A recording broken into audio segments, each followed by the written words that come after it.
In a massive, blistering intervention, Tony Blair savaged Keir Starmer and Ed Miliband. He claims that their policies are sleepwalking Britain straight into the relegation zone. Welcome to Politics and Principles, where we don't just discuss politics, but the underlying principles that should be guiding political policies, decisions, and action. Let's get into the details. Writing in the newspapers and releasing a damning essay, Tony Blair declared that Labour's lurch to the left is pushing Britain towards total economic irrelevance. But let's be honest, aren't we already there? The average Brit is watching their living standards decline on a daily basis.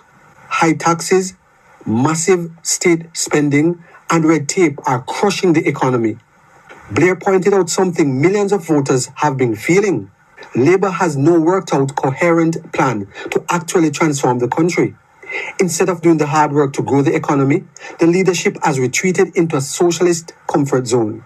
They are prioritizing a ballooning welfare state and expanding benefits over actual economic productivity. Blair's sharpest knives were saved for Ed Miliband and the government's flagship net zero agenda. But Blair didn't mince words. He openly mocked the strategy, saying, Xi Jinping is not sitting there in Beijing saying, I wonder what Ed Miliband thinks. Think about the sheer practical common sense of what Blair is saying here. The UK is responsible for less than 1% of global emissions, yet the government is shutting down our own North Sea oil and gas industry, destroying local jobs and forcing working class Brits to pay astronomical energy bills to fund a climate-first ideology. Blair is calling it what it is: economic suicide. To aggressively tax the British people for a global agenda that the rest of the world is ignoring makes absolutely zero logical sense. This leaves us with a fascinating question. Has Tony Blair created a monster that he can no longer control? The Tony Blair Institute and the Fabian Society have long been the intellectual architects behind the Labour Party's policy frameworks. But Starmer and Miliband have taken those ideas, abandoned the radical centre, and gone further and faster down the ideological rabbit hole. Blair is trying to stage a centrist intervention. But the current leadership essentially seems to be telling him to stay out of it. They are the ones in power now.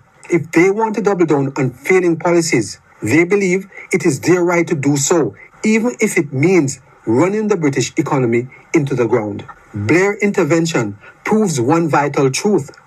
Until British leaders drop the rigid dogma and look at the country through a lens of practical common sense reality, Britain will continue to decline.